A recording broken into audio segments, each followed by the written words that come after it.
It was a moment of joy when Shangila Ali delivered a healthy baby at Garissa County Referral Hospital. As her previous deliveries, she expected this delivery to be without complications. However, this was not to be. Shangila continued to bleed profusely after giving birth by cesarean section. So give the mother the other treatment. The midwife inserted the uterine balloon tamponade, which is a simple medical device used to treat postpartum hemorrhage, hoping she would not lose Shangila. I thank God I'm alive. After the UBT insertion, bleeding stopped. I have recovered and the baby is doing well. 34% of maternal deaths in the country are due to postpartum hemorrhage, a condition in which a woman experiences excessive bleeding following the birth of a baby. More than half of all the deaths occur within 24 hours of delivery. I gave birth on 8th of March this year via cesarean section. I had no labor pains and my baby was big. And it's a first baby. I bled a lot in theater and they had to put for me that UBT. At least the bleeding reduced. By the time 24 hours were over, I had no bleeding at all. In Garissa County, for every 100,000 live births, some 642 women died during childbirth. Deaths from uncontrolled bleeding can arise from delayed emergency care and lack of health personnel skilled in the use of both surgical and non-surgical interventions.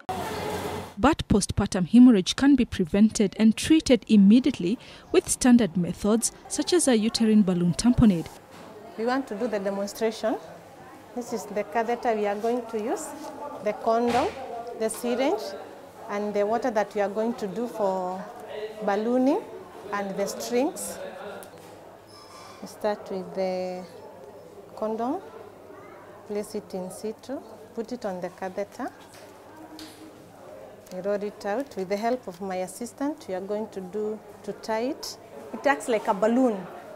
It exerts pressure when you put it inside and it's soft. But when we are using it to the patient, we say we are using the balloon because of the stigma of condom. Maybe in other communities, condom is not a well appreciated thing. Huh? Then it is friendly. It is scientifically also proved to use it. It has no harm to the uterus. Just make sure it is firm enough inside the cervix. Then after you do that, we come to the red one. That's where the mark is. We just push it. We push it. This one goes to where the catheter balloon is. We assume this is the cervix. Now our balloon is inside. The UBT is inside. It can't fall down because we have put that water inside the catheter. The water now we are pushing will go to the condom straight. That's why it's going to exert pressure on the uterus to stop the bleeding. So you must know the amount you are going to put inside. So that is one syringe, that is 20 mils. 60, that is 120. 120. You can put up to 300 to 500, depending on the uterus, until you feel the resistance. Some patients can go up to 500 mils. It all depends with the size of the uterus. Huh? Some uterus are big, they are boggy, so you need to push more water so that it can exert. The condom can hold more water, so you just push until it exerts that pressure inside the uterus. You'll just feel it when you are pushing. At a point you feel the resistance, that the condom now it's well placed in the uterus and it has exerted the pressure to the bleeders. So it stops the bleeding mechanically. And it saves life. Because at times you have a mother, you have used the oxytocin that is available, the medical part of it, and maybe it doesn't help you. And also it helps when you are transferring a mother. Maybe you are in a rural health facility. We just put it, it stops the bleeding and you can refer that mother safely. So we leave it for 24 hours to 36 hours. And that time we give a mother the antibiotic, we continue monitoring their vital signs. If the mother needs transfusion at this time, we can give transfusion. If a mother needs to be referred, now you can refer the mother safely provided just document. The water in the uterus, we don't remove it, all of it immediately. We remove it slowly, gradually. Through a partnership with Massachusetts General Hospital, Harvard Medical School, and Kisumu Medical and Education Trust, KMET, the device was brought into the country. Katol singekewa hiyo UBT, ningeenda kutransfusiwa ama hata death. And it works in quite an interesting way because it is actually made of very affordable, easily available material. In Garissa alone, over 136 lives that would have otherwise succumbed or died have been saved. And the success rate of UBT in Garissa is 100%. KMET is currently the sole assembler and distributor of the UBT kits in the country. Through a partnership with county governments, they assemble the kit and supply it to all hospitals in the country at 1,000 shillings each.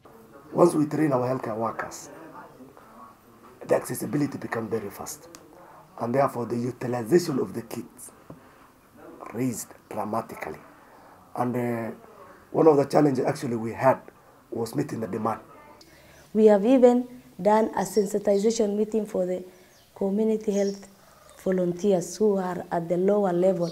We told them this UBT, in case a mother delivers at home accidentally and she bleeds, they should refer these mothers, knowing that UBT can assist them even at the far-flung facilities. The UBT is a device recognized by the Ministry of Health as a cost-effective treatment option. The medical advice has also been approved by the World Health Organization. It's a county-driven process, which we have now included these kits in the referral system, which means if a mother is being referred, the ambulance that is referring this mother will have the kits. And the people we have in the referral system are called emergency medical team, who are actually not nurses, can actually use the kits to insert any mother who is developing, who is bleeding. And as the mother is transit from the rural health facility to a more, highly skilled facility, the kit can be used in between. The remarkable stories of women surviving a once fatal complication just shows how effective the uterine balloon tamponade is, especially in rural areas where blood transfusion and surgical facilities may not be available. Wangui, NTV, in the county of Garissa.